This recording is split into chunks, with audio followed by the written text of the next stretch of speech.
오늘 하나님이 우리에게 주신 말씀은 시편 122편 1절에서 9절까지 말씀입니다. 시편 122편 1절에서 9절 말씀. 우리 다 같이 교독하겠습니다. 제가 먼저 봉독합니다. 사람이 내게 말하기를 여호와의 집에 올라가자 할 때에 내가 기뻐하였도다. 예루살렘아, 우리 발이 내 성문 안에 섰도다. 예루살렘아, 너는 잘 짜여진 성읍과 같이 건설되었도다. 지파들 곧 여호와의 지파들이 여호와의 이름에 감사하려고 이스라엘의 전례대로 그리로 올라가는도다. 거기에 심판의 보좌를 두셨으니 곧 다윗의 집의 보좌로다. 예루살렘을 위하여 평안을 구하라. 예루살렘을 사랑하는 자는 형통하리로다. 내 성 안에는 평안이 있고 내 궁중에는 형통함이 있을지어다. 내가 내 형제와 친구를 위하여 이제 말하리니 내 가운데 평안이 있을지어다. 다 같이 여호와 우리 하나님의 집을 위하여 내가 너를 위하여 복을 구하리로다. 아멘. 할렐루야. 오늘은 시편 122편 1절에서 9절까지 말씀을 통해서 하나님의 선택하신 사람 무엇이 다른가 라는 제목으로 말씀을 준거할 때 우리 많은 은혜 받는 시간 되기를 축복합니다. 오늘 말씀은 성전에 올라가는 노래의 세 번째 시간입니다. 근데 오늘 말씀 시편 122편의 말씀을 보면 표제어가 좀 다른데요. 표제어에 보면 다윗의 시 곧 성전에 올라가는 노래라고 쓰여져 있습니다. 그렇다면 시편 122편은 다윗이 이 시를 썼다라고 하는 역사적인 배경, 그 특징을 가지고 이 성경을 해석할 때 하나님의 뜻과 은혜를 더 많이 발견할 수 있다는 것이죠. 자, 여러분, 다윗은 우리가 잘 알다시피 이스라엘의 가장 위대한 왕입니다. 우리 예수님이 이 땅에 오실 때 다윗의 가문, 그의 계보를 통하여 이 땅에 오셨습니다. 그래서 예수님을 일컬어 다윗의 자손이라고 일컫죠. 그만큼 다윗은 이스라엘 백성들에게 위대한 왕이요 메시아가 이 땅에 오시는 통로의 역할을 감당하는 인물이었어요. 그러니까 다윗 이름은 그야말로 많은 사람에게 선망의 이름이고 마음속에 은혜가 넘치는 이름이겠죠. 그런데 왜 하나님은 다윗을 이렇게 위대한 인물로 만드셨습니까? 다윗이 뭐가 잘났길래? 사실 다윗의 인생에 여러 가지 배경과 그의 자신을 보면 그는 누구에게 내세울 것 없는 배경을 가지고 있고 또 가정에서도 인정받지 못하는 막내 아들이었고 또 그리고 그는 허물도 많고 연약함도 많은 사람이었습니다. 그런데 그런 그가 하나님께 택함을 받아 하나님께 쓰임 받죠. 우리 하나님이 수많은 왕감, 하나님이 택하시고 복 주시는 인물들을 인터뷰하고 그들을 경쟁시켜서 그 중에 살아남은 사람을 택하신 것이 아니라 정말 하나님이 그를 택하시고 지명하시고 부르셔서 그에게 복을 주셨다는 거예요. 도대체 다윗이 어떠한 사람이길래 하나님은 그를 택하셔서 복을 주셨나? 제가 여러 성경 배경을 통해서 말씀을 드렸는데 오늘은 특별히 시편 122편에서 드러난 하나님이 택하신 다윗의 아름다운 탁월함을 한번 살펴보도록 하겠습니다. 자, 우선 성경 말씀 1절, 2절을 같이 한번 읽어볼까요? 1절, 2절 다 같이 있습니다. 시작. 사람이 내게 말하기를 여호와의 집에 올라가자 할 때에 내가 기뻐하였도다. 예루살렘아, 우리 발이 내 성문 안에 섰도다. 아멘. 다윗은 하나님의 성전에 있는 예루살렘을 너무 사랑했어요. 그래서 그 사랑이 오늘 본 말씀을 보면 성전을 품고 있는 예루살렘을 너무 기뻐하여 예루살렘은 의인하며 그 예루살렘을 향한 자신의 사랑과 감격 그것을 다 녹아내고 있다는 사실이죠. 자, 그런데 우리가 살펴볼 때 왜 다윗은 다른 도시 다 내버려 두고 왜 예루살렘의 성전을 세웠을까? 이게 궁금하지 않습니까?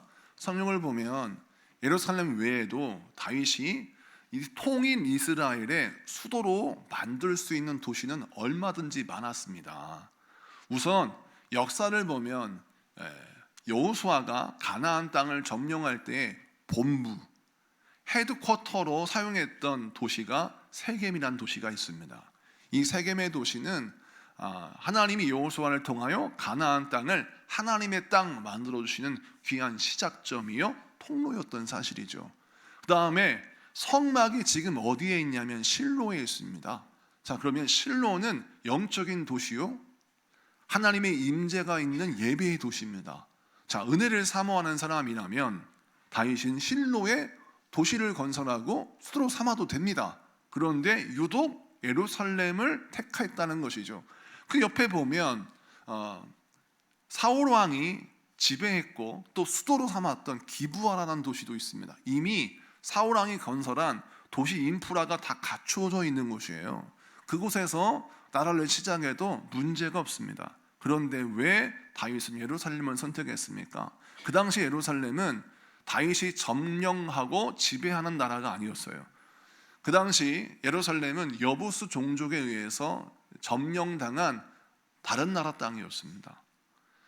이게 말이 될까? 여러분, 이스라엘 지도를 보면 가나안 땅이 하나님이 우리에게 허락하신 땅인데 그 가운데 마치 무인도처럼 예루살렘이 여부스 종족에 의해서 점거당하는 가운데 있는데, 이 여부스 종족이 점거한 예루살렘은 얼마나 험악한 산인지, 이 산을 점령하려면, 이 성을 점령하려면 값비싼 대가를 지불해야 하는 거예요. 뿐만 아니라 이 여부스 종족은 교만하고 흉폭하여서 웬만한 왕은 건들지도 못했습니다. 그래서 싸움을 잘한다고 손꼽히는 사울 왕도 여부스 종족이 점령하고 있는 예루살렘을 건들지 못했어요.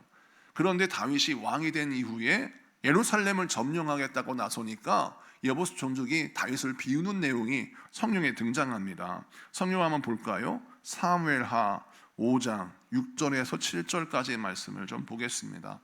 사무엘하 5장 6절에서 7절까지 말씀. 우리 다 같이 준비가 안 됐나요?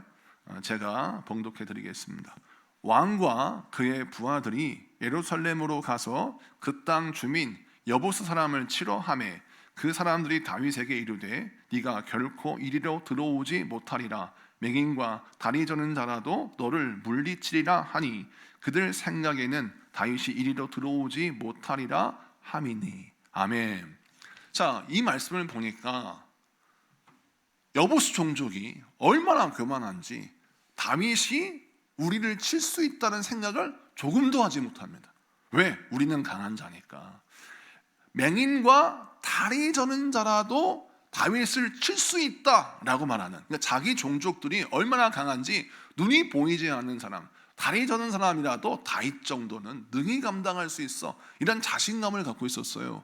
그런데 그런 자들이 다윗에게 점령당하여 그야말로 예루살렘이 이방인의 도시가 아니라 하나님의 백성의 도시가 되죠. 자, 그런데 이렇게 큰 승리를 거두었지만 다윗도 값비싼 대가를 지불해야 했습니다.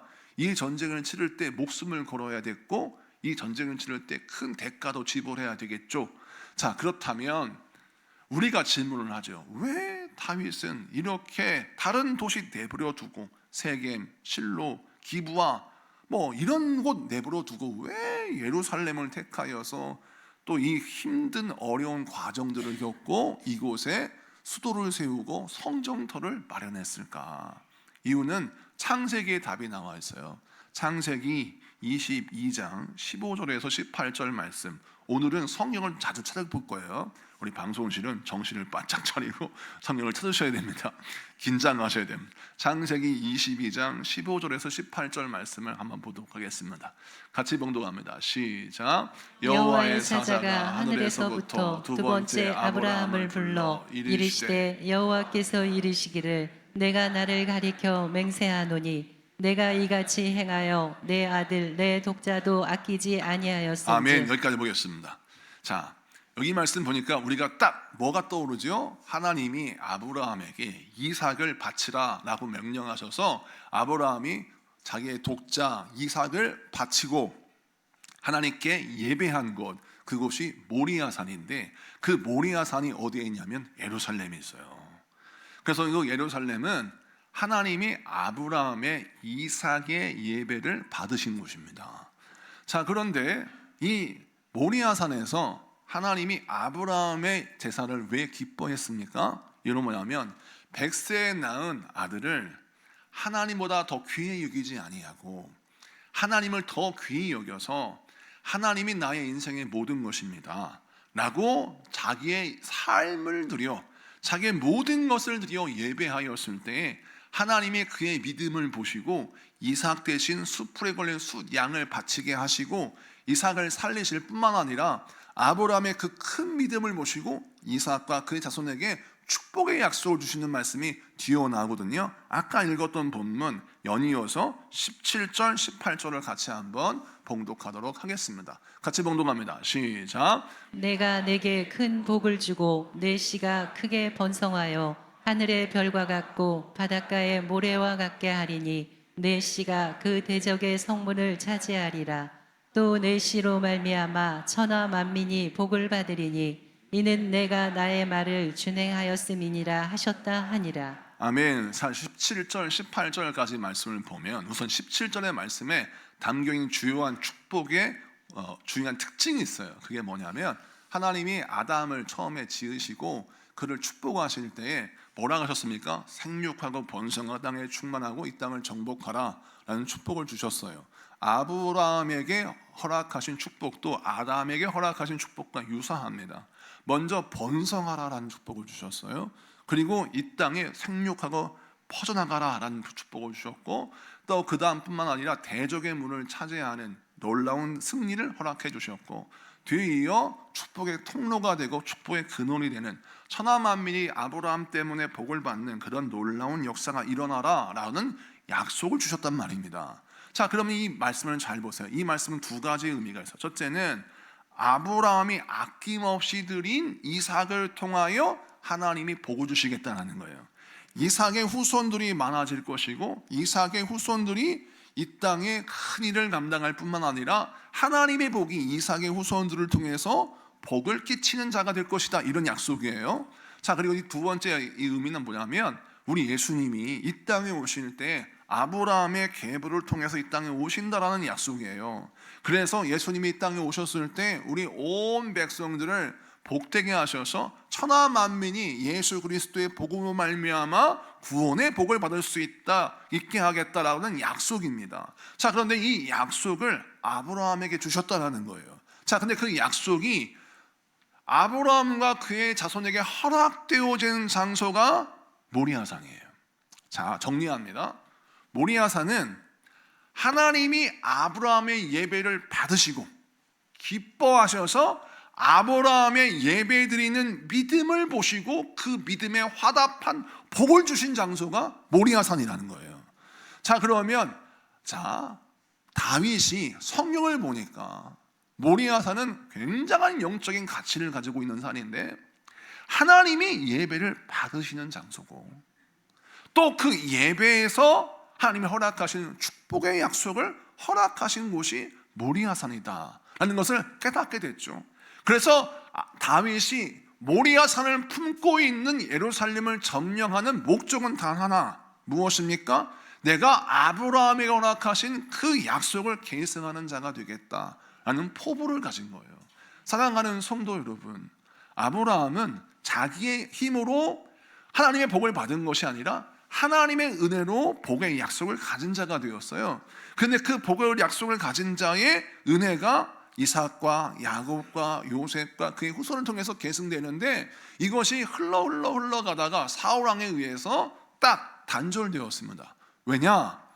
아니, 아브라함의 약속은 약속인데 내가 가만히 보니까 이 예루살렘은 도저히 내가 내 힘으로 점령할 수 없는 그런 험악한 곳인 거예요. 그래서 어떤 마음이 드냐면 아무 데서나 예배드리면 어때? 이런 마음이 들어서 사울 왕은 예루살렘을 점령할 생각도 되찾을 생각도 하지 않았습니다. 뿐만 아니라 하나님께 예배할 때도 어떤 마음이 있었느냐? 그냥 대충 누가 예배를 인도하든 제사장이 인도하든 내가 인도하든 하나님께 예배만 드리면 되는 거 아니야? 라고 하는 말씀에 떠나 자기 생각, 자기 뜻, 자기 편리, 자기의 편안함으로 말미암아 예배를 드렸어요. 하나님이 그 예배를 받지 않으셨죠. 그래서 사울 왕의 시대는 하나님이 예배를 받지 않는 시대예요. 하나님이 예배 가운데 임재하지 않는 시대입니다. 그런데 그런 암흑의 시대에서 우리 하나님이 누구를 찾으시느냐? 하나님을 진정으로 예배하는 자의 그 예배를 받으시기 위하여 그런 사람을 찾는데 그 사람이 누구였느냐? 다윗이었죠. 다윗은 예루살렘을 왜 꿈꾸었습니까? 하나님이 받으시는 예배의 주인공이 되기를 원합니다. 할렐루야. 하나님이 예배를 통해 주시는 귀한 복을 받는 존재가 되길 원합니다. 이 믿음으로 예루살렘을 꼭 내가 차지해야 되겠다라는 거룩한 소원을 가진 거예요. 자, 그래서 예루살렘을 차지하여 그곳에 성전터를 세우고 나중에 아들을 통하여 성전을 세웁니다. 사랑하는 성도 여러분, 여러분의 예배는 어떠한 믿음을 담고 있습니까? 다윗은 모리아산에 성전터를 세우고 성막을 세워 하나님 앞에 예배하기까지 값비싼 대가를 지불하고 헌신하고 충성하여 예배 자리에 섰을 때 다윗의 예배는 하나님이 기뻐하시는 헌신의 예배고, 아무도 하나님의 약속을, 하나님의 축복의 언약을 귀히 여기지 않을 때 그는 하나님의 축복의 언약을 귀히 여기며 예배하는 그 믿음으로 드리는 예배였어요. 그러자 하나님의 그 믿음에 바로 응답하셔서 그의 크신 복을 허락해 주셨습니다. 여러분, 우리가 예배할 때 중요한 것은 예배의 형식보다 더 중요한 것이 예배하는 사람의 심령이 더 중요합니다. 예배보다 더 중요한 것이 예배자의 태도와 믿음이라는 거예요.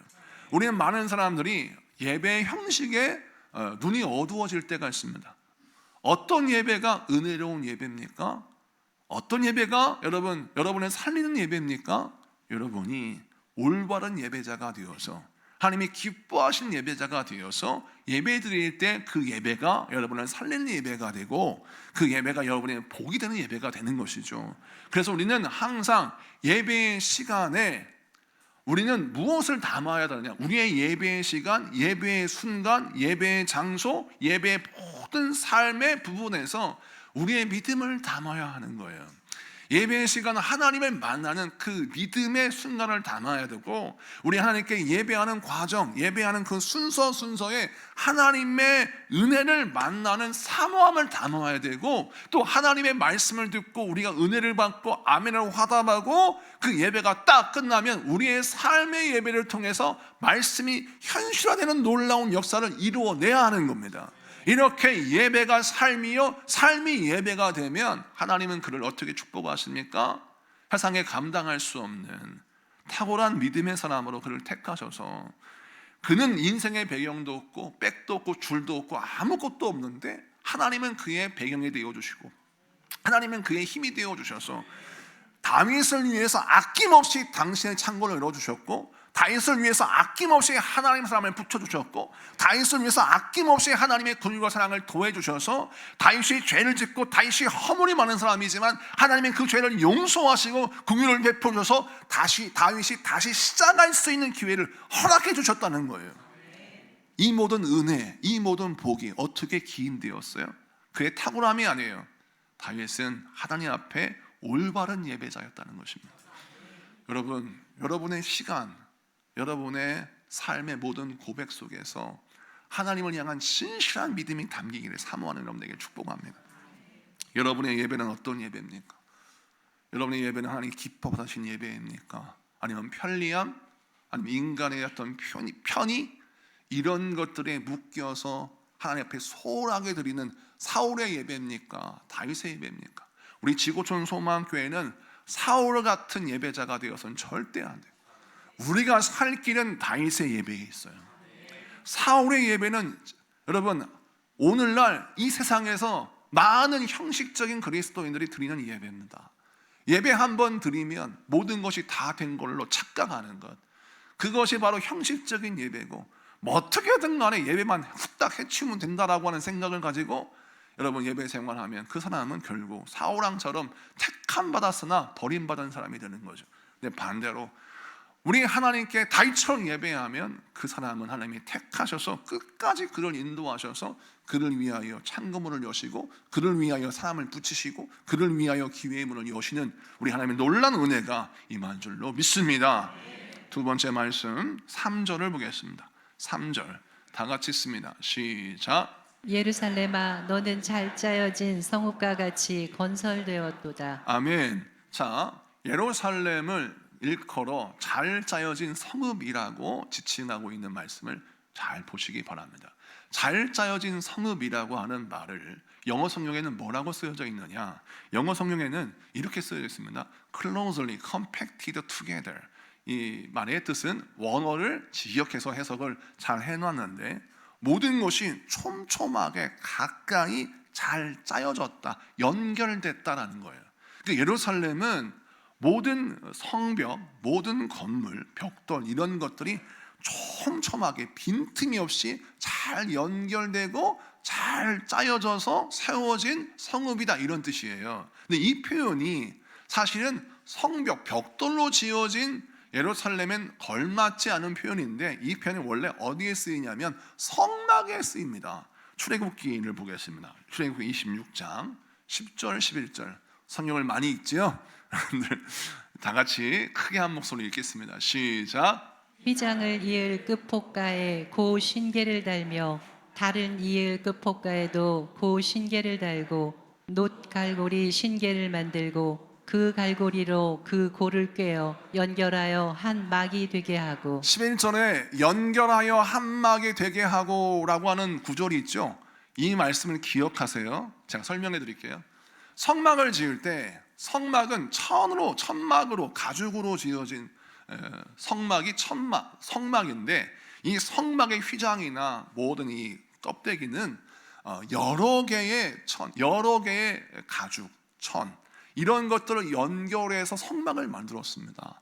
자, 그래서 성막을 짤 때, 휘장을 만들 때 50개의 갈고리가 사방에 잡아당겨서 여러 개의 천이 하나인 것처럼, 여러 개의 가죽이 하나의 천인 것처럼 잘 촘촘하게 빈틈없이 당기고 잇고 당겨서 천막의 바람에도 흔들리지 않고 하나님께 예배하는 처소로 그 기능을 발휘할 수 있도록 세워진 것이 하나님께 예배하는 성막이었다는 사실이에요. 자, 그렇다면 여기서 강조하는 연결하여 한 막이 되게 하고 라고 하는 이 의미는 무엇이냐면 모든 것들이 서로 연결되고 촘촘하게 채워져 그들이 하나의 장막처럼 하나님께 예배하는 처소가 되게 했다라는 것입니다. 자, 그렇다면 이것은 무엇을 의미하느냐?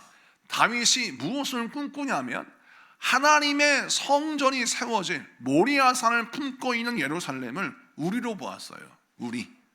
우리는 예수님을 마음에 품고 살아가는 그리스도인 아니겠습니까? 내 안에 예수님이 계시고 예수님의 계심으로 말미암아 난 내 안에 예수님이 계신 임재하시는 성전이 있는 것과 마찬가지예요. 그러면 예수님을 모시고 인생을 살아가는 백성들에게 필요한 게 뭐냐면 우리 모두는 촘촘히 연결된 한 성전, 한 성과 같아야 된다라는 거예요. 자, 이 말씀을 하면서 그 뒤에 뭐가 나오느냐? 4절을 보겠습니다. 4절 시편 122편 4절을 보면 이렇게 쓰여져 있어요. 지파들 곧 여호와의 지파들이 여호와의 이름에 감사하려고 이스라엘의 전례대로 그리로 올라가는도다. 아멘. 자, 하나님께 예배할 때 이스라엘의 지파들이 하나님께 예배하러 올라간다 이런 말씀이 나와 있어요. 여기서 지파들은 무엇을 뜻하느냐? 이스라엘의 12개 지파를 말해요. 그런데 우리가 그냥 성경을 읽지만 이 성경을 잘 봐야 합니다. 다윗이 예루살렘을 수도로 만들고 성전터를 마련해서 장막을 세워 하나님께 예배할 때 그 시기는 어떤 시기냐면 다윗이 원래 30세의 왕이 됐어요. 그런데 사울왕을 쫓던 10개 지파는 다윗을 신뢰하지 않았습니다. 저 젊은 다윗이 무슨 능력이 있어서 우리는 다윗을 왕으로 인정할 수 없어. 이런 그룹이 있고 또 어떤 그룹은 사울왕 때문에 우리가 얼마나 잘 먹고 잘 살았냐. 의리가 있지. 우리가 사울왕을 지키고 사울왕의 후손들을 통해서 나라를 세워야 된다. 이런 그룹이 또 있었어요. 그러다 보니까 북쪽 10개 지파가 따로 남쪽의 유다 지파, 베냐민 지파가 따로 나라가 두 동강 나서 다윗은 처음에는 남유다의 왕으로 헤브론에서 통치하고 있었습니다. 그 내용을 좀 보겠습니다. 성경 말씀 사무엘하 말씀을 같이 보겠습니다. 없나? 네, 됐습니다. 사무엘하 5장 4절부터 5절 다 같이 읽습니다. 시작. 다윗이 나이가 30세에 왕위에 올라 40년 동안 다스렸으되 헤브론에서 7년 6개월 동안 유다를 다스렸고 예루살렘에서 33년 동안 온 이스라엘과 유다를 다스렸더라. 아멘. 자, 헤브론에서 7년 6개월 동안 유다를 다스렸다라고 성경 나와 있잖아요. 이때 다윗은 사실 북이스라엘을 무력으로 진압할 수 있는 힘이 있었어요. 혈기가 왕성한 나이 30세입니다. 그동안 자기를 괴롭혔고 자기를 잔인하게 짓밟았으며 자기를 비웃고 조롱하던 사울왕의 잔당들이 저 북쪽 이스라엘에 있어요. 자, 그렇다면 칼을 뽑아들고 그동안 나 우습게 여겼지, 내가 본때를 보여줄게 라고 보복을 할 수도 있어요. 또한 하나님이 나를 축복하셨어, 나를 선택하셨어, 그러니 너희들은 당연히 나에게 순종해야 돼 라고 자기의 권위와 권력을 내밀며 그들에게 청구서를 들이밀듯이 나아가서 그들을 굴복시킬 수 있어요, 힘으로. 근데 다윗은 그렇게 하지 않았습니다. 기다렸어요. 무려 7년 6개월을 기다립니다. 여러분, 힘이 없어서 북쪽 이스라엘이 무서워서 기다린다면 7년 6개월도 기다릴 수 있어요. 그런데 얼마든지 이길 수 있어요. 그냥 손만 까딱하면 북이스라엘을 진압하는 건 한순간이에요. 그런 힘을 갖고 7년 6개월을 기다리는 게 얼마나 고통스러웠을까요, 여러분? 다윗은 그 힘을 가지고 7년 6개월을 기다린 이유가 무엇입니까? 하나님의 성전을 품는 예루살렘은 하나님의 사랑으로 촘촘히 연결된 공동체가 되어야 된다라고 하는 분명한 생각을 가지고 있었어요. 성막이 여러 개의 천으로 연결되고 이어져 하나의 천막, 하나의 성막을 이루는 것처럼 하나님의 나라도 그러해야 된다라고 하는 분명한 사고방식을 가지고 7년 6개월을 헤브론의 왕으로 만족하며 기다렸을 때 하나님이 그에게 어떤 복을 주시느냐, 성경 말씀 5절을 봅니다. 자, 시편 122편 5절, 여러분 큰 목소리 읽어주세요. 시작. 거기에 심판의 보좌를 두셨으니 곧 다윗의 집의 보좌로다. 아멘. 이 말씀을 보면 다윗의 집의 보좌에 심판의 보좌를 두셨다라고 나와 있어요. 이게 무슨 뜻이냐면 하나님이 다윗에게 어떠한 권리를 주셨느냐, 이 심판의 보좌는 하나님이 최후의 심판을 행하시는 그런 심판을 말하는 게 아니라 두 가지 의미가 있어요. 모든 판단의 결정권을 다윗에게 주었다, 이것이고, 두 번째는 모든 것의 옳고 그름의 결정권, 그러니까 어떤 생각과 계획을 이룰 때 이걸 할 것인가 말 것인가는 결정권, 그 결정권을 다윗에게 주었다라는 것입니다. 자, 하나님이 다윗이 하나님의 백성들을 하나님의 사랑으로 서로 연결하고 서로 지지하고 서로 버티며 서로 하나가 되게 하는 그 아름다운 공동체로 만들게 하기 위하여 7년 6개월의 대가를 지불하니까 하나님이 그에게 어떤 복을 주세요? 모든 백성들을 다스리고 그들을 돌보며 옳고 그름을 판단하고 그 하나님이 행하실 일들을 결정할 수 있는 결정권과 판단의 능력을 그에게 허락하셨다는 거예요. 그래서 나중에 10개 지파가 다윗에게 찾아와요. 그래서 자기의 옥새, 자기의 모든 결정과 주권을 다 내어놓고 다윗이여 우리를 통치해 주세요, 우리가 당신에게 순종하겠습니다 라고 해서 10개 지파가 그냥 다윗에게 순종하고 귀속되어서 그냥 평화 통일이 이루어져 통일 이스라엘이 무혈로 피 한 방울 흘리지 아니하고 하나님의 은혜로 하나가 됩니다. 이 말씀을 통해 주시는 메시지가 무엇입니까? 성전을 품고 있는 그리스도인들이요, 예수님과 함께하는 여러분들이요, 우리가 신앙생활할 때 어떻게 해야 합니까? 서로 연결시키고 서로 채워주며 서로 버텨주고 서로 지지해 줄 수 있는 그런 촘촘히 연결된 관계의 힘을 우리가 가져야 합니다. 가정에서도 우리는 어떠한 삶을 살아야 하냐면 내 남편과 내 아내에게 왜 이런 것 좀 안 해주고 왜 저런 것 좀 안 해주냐라고 해서 상대방에게 내 가정의 필요와 빈틈을 채워주기를 강요하지 말고, 여러분이 먼저 빈틈이 보이면 그 빈틈을 메우는 자가 되고, 여러분이 먼저 필요가 보이면 그 필요를 채워주는 자가 되어야 합니다. 그런데 이 악한 영이, 사단이 항상 우리를 어떻게 유혹하고 우리를 속이냐면, 너희 부모님이 너의 필요를 채워주지 않지? 부모님이 틀린 거예요. 너의 남편과 너의 아내가 이런 빈틈이 많지 않니? 네 남편이 틀린 거야 라고 정죄하기 바빠요. 그런 놈의 인생을 보면요, 빈틈투성이고 모자람 투성입니다. 우리 옆 사람 한번 쳐다보세요. 어떤 빈틈이 보입니까? 너무 많지 않습니까? 저도요, 너무 많아요. 그래서 저희 가족들이 항상 하는 말이에요. 목사님을 쓰신 건 전적인 하나님의 은혜라고. 전적인 하나님이 저를 쓰셨기 때문에 쓰임 받는 겁니다. 그런데 보세요, 우리가 하나님께 쓰임 받는 방법을 잘 보세요. 서로의 빈틈을 채워주는 사람이 있으면 그 가정은 천국이 됩니다. 근데 지옥은 어떤 곳이냐? 서로의 빈틈만 나무라는 곳이 지옥이에요. 가정을 지옥으로 만든 사람은 서로 이것이 모자라 저것이 모자라, 이게 문제야 저게 문제야 라고 문제의식만 이야기하는 곳이 지옥이에요. 그런데 천국은 이게 문제니 내가 채워줄게, 이게 없으니 내가 감당할게, 우리가 이렇게 부족하니까 우리가 힘을 보탤게 라고 하는 대화가 이루어지는 것이 천국이에요. 예루살렘은 그런 곳이 되어야 합니다.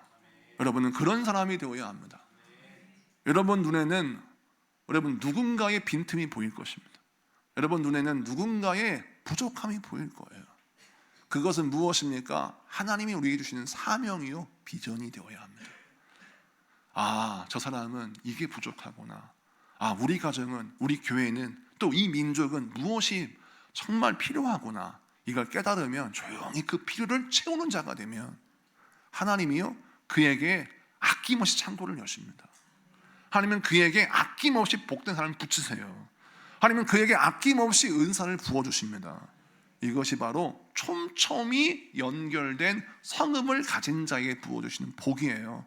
이 말씀 붙들고 승리하신 여러분에게 축복합니다.